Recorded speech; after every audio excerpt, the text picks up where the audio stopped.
રાજકોટ દુષ્કર્મની વધુ એક ઘટના પોલીસ ચોપડે નોંધાઈ છે અને શહેરના રહેતા કોલેજમાં અભ્યાસ કરતી 3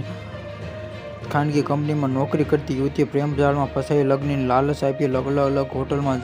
લઈ મરજી વિરુદ્ધ દુષ્કર્મ આચરવામાં આવતા ડીવાયએસપી પોલીસે ગુનો નોંધી તપાસ હાથ ધરી છે અને ભોગ બનનાર યુવતીની ફરિયાદમાં આરોપી તરીકે રૈયા રોડ પર ગોવિંદનગરમાં રહેતા પાર્થ લલિતભાઈ ચાવડાનું નામ આવ્યું છે અને ફરિયાદમાં તેણે આરોપીએ મુખ્ય જણાવ્યું હતું કે તે સાથે નોકરી કરતી તેની બહેનપણી 1 વર્ષ પહેલાં સગાઈ હોય ત્યારે જ તેના મંગેતર પાર્થ પાસે પરિચય થયો હતો અને આ બહેન પાસે આવનારા નવા ફરવા સાથે જતી અને મોબાઈલની આપલે થઈ હતી અને ફોનમાં વાતચીત પણ થઈ હતી અને એકલા નાસ્તો પણ કરવા પણ ગઈ હતી અને બહેનમાં મંગે સાથે જ પોતાના પિતાના અવસર બાદ આ પાર્થ સંપર્ક આવેલ તારે તે પપ્પાને